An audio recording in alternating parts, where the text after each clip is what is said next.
Hi everyone, welcome to Lit Lab Learning. Today we're going to discuss the topic purposeful behavior. അപ്പോൾ എന്താണ് purposeful behaviour എന്ന് വെച്ചിട്ടുണ്ടെങ്കിൽ economics assumes that human behaviour reflects rational self interest. എന്താണ് ഈ rational self interest എന്ന് പറഞ്ഞിട്ടുണ്ടെങ്കിൽ നമുക്കറിയാം ഓരോ കൺസ്യൂമേഴ്സും ഇക്കോണമിയിലേക്ക് വരുന്ന സമയത്ത് റാഷണൽ ആണ്. റാഷണൽ എന്ന് വെച്ച് കഴിഞ്ഞിട്ടുണ്ടെങ്കിൽ എന്താണ്, ആളുകളുടെ സെൽഫ് ഇൻട്രസ്റ്റ്, നമ്മുടെ പ്രയോറിറ്റീസ്, നമുക്ക് എന്ത് ബെനിഫിറ്റ് കിട്ടും, ഈ ഒരു രീതിയിലാണ് ആളുകൾ എന്ത് ചെയ്യുക, ഓരോ കാര്യങ്ങളും കൺസ്യൂം ചെയ്യുന്നത്. അല്ലാതെ ബാക്കിയുള്ള ആളുകളുടെ വെൽബീയിങ്ങോ അല്ലെങ്കിൽ അവരുടെ ഒരു പ്രോഫിറ്റ് മാക്സിമൈസേഷനോ ഒന്നും ഒരു കൺസ്യൂമർ സംബന്ധിച്ചിടത്തോളം എന്തല്ല, മാറ്റർ ഓഫ് കൺസേണേ അല്ല എന്നുള്ളതാണ്. അപ്പൊ നോക്കിയേ, individuals look forward and pursue opportunities to increase. എന്ത് ഇൻക്രീസ് ചെയ്യാൻ വേണ്ടിയിട്ടാണ്? Their utility, the pleasure, happiness or satisfaction obtained from consuming a good or service എന്നാണ് പറയുന്നത്. നമ്മളൊരു സാധനം നമ്മൾ കൺസ്യൂം ചെയ്യുന്നതിലൂടെ ഒന്നില്ലെങ്കിൽ നമുക്ക് എന്ത് വേണം, നമുക്ക് പ്ലഷർ അല്ലെങ്കിൽ നമ്മുടെ സാറ്റിസ്ഫാക്ഷൻ, അതേപോലെ തന്നെ നമ്മുടെ യൂട്ടിലിറ്റി, അല്ലെ, ഈ കാര്യങ്ങൾ മാക്സിമൈസ് ചെയ്യുക എന്നുള്ളതാണ് ഒരു purposeful behaviour of A consumer എന്ന ഒരു ഏരിയ കൊണ്ട് ഉദ്ദേശിക്കുന്നത്. ഓക്കെ, അങ്ങനെയാണെങ്കിൽ നമുക്കറിയാം നമ്മുടെ ഇക്കോണമിയിൽ കൺസ്യൂമേഴ്സ് ഉണ്ട്, പ്രൊഡ്യൂസേഴ്സ് ഉണ്ട്, അതേപോലെ തന്നെ ഗവൺമെന്റ്സ് ഉണ്ട്. ഈ കൺസ്യൂമേഴ്സ് എങ്ങനെയാണ്? Consumers are purposeful in deciding what goods and services to buy. അല്ലെ, നമുക്ക് എന്താണ് ഇഷ്ടം അല്ലെങ്കിൽ നമ്മുടെ ചോയ്സ് എന്താണ് എന്നുള്ളത് ഡിസൈഡ് ചെയ്യേണ്ടത് ആരാണ്? കൺസ്യൂമേഴ്സ് ആണ്, അല്ലെ. അതേപോലെ തന്നെ business firms are purposeful in deciding what products to produce and how to produce them. അല്ലെ, എന്ത് പ്രൊഡ്യൂസ് ചെയ്യണം എന്നുള്ളതും ഹൗ ടു പ്രൊഡ്യൂസ് ദം എന്നുള്ളതും ഡിസൈഡ് ചെയ്യുന്നത് ആരാണ്?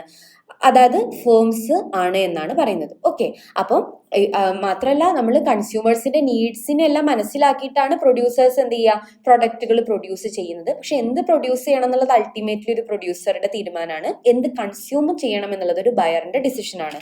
അങ്ങനെയാണെങ്കിൽ government entities are purposeful in deciding what public services to produce and how to finance them. എന്താ ഈ പബ്ലിക് സർവീസസ് കൊണ്ട് ഉദ്ദേശിക്കുന്നത്? നമുക്കറിയാലോ, നമ്മൾ രാവിലെ ബസ് കയറിയൊക്കെ വരികയാണെങ്കിൽ നമ്മൾ ഉപയോഗിക്കുന്ന റോഡ്, പാലം, അല്ലെ, അതേപോലെ തന്നെ നമ്മൾ എന്തെങ്കിലും കംപ്ലൈൻറ്റ്സ് ഉണ്ടെങ്കിൽ നമ്മൾ പോകുന്ന പോലീസ് സ്റ്റേഷൻ, ഇതൊക്കെ എന്താണ്, പബ്ലിക് ഫെസിലിറ്റീസ് ആണ്, അല്ലെ. ഈ ഫെസിലിറ്റീസ് ഒക്കെ എത്രത്തോളം ആളുകളിലേക്ക് എത്തിക്കണം, ഇല്ലെങ്കിൽ അതിൽ എത്രത്തോളം സ്പെൻഡ് ചെയ്യണം, എക്സ്പെൻഡിച്ചർ എത്ര കൂട്ടണം എന്നുള്ള ഡിസിഷൻ ഒക്കെ എടുക്കേണ്ടത് ആരാണ്? ഒരു ഗവൺമെന്റ് എൻറ്റിറ്റിയാണ്. ഓക്കെ, അപ്പോൾ അങ്ങനെയാണെങ്കിൽ അപ്പോൾ നമ്മൾ പേർപ്പസ്ഫുൾ ബിഹേവിയർ എന്താന്ന് പറഞ്ഞു, which is A rational appeal ആണ് നമ്മൾ പറഞ്ഞു.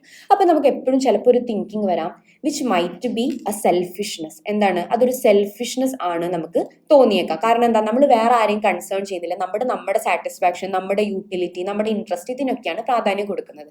പക്ഷേങ്കിൽ ഇതൊരിക്കലും സെൽഫിഷ്നെസ് അല്ല എന്നുള്ളതാണ്. കാരണം എന്താ വെച്ചാൽ ഇപ്പൊ നമ്മളെ വീട്ടിൽ നമ്മളെ അച്ഛൻ, അല്ലെ, ചില ആളുകൾ പ്രവാസികളൊക്കെ എങ്ങനെയാണ്, വിദേശത്ത് പോയിട്ട് അവരുടെ നല്ല കാലം മുഴുവൻ അവിടെ അധ്വാനിക്കും. ആർക്ക് വേണ്ടിയിട്ടാണ്?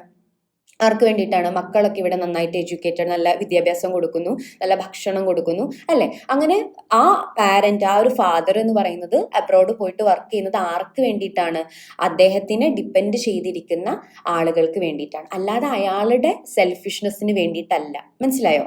Through that he is getting A pleasure, അല്ലെ, അല്ലെങ്കിൽ ഒരു സാറ്റിസ്ഫാക്ഷൻ അദ്ദേഹം അറ്റൈൻ ചെയ്യാണ്. അപ്പോൾ ഓർക്കുക, ഒരിക്കലും പേർപ്പസ്ഫുൾ ബിഹേവിയർ കൊണ്ട് ഒരിക്കലും എന്തല്ല ഉദ്ദേശിക്കുന്നത്, സെൽഫിഷ്നെസ് എന്ന് പറയുന്ന ഒരു എലമെന്റ് അല്ല നമ്മൾ ഉദ്ദേശിക്കുന്നത്. മറിച്ച് എന്താണ്, അത് സൊസൈറ്റിയുടെ തന്നെ വോൾ വെൽബീയിങ്ങിനെ ഇൻഫ്ലുവൻസ് ചെയ്യുന്ന ഒരു ഘടകം കൂടിയാണ് എന്ത് എന്ന് പറയുന്നത്, പേർപ്പസ്ഫുൾ ബിഹേവിയർ എന്ന് പറയുന്നത്.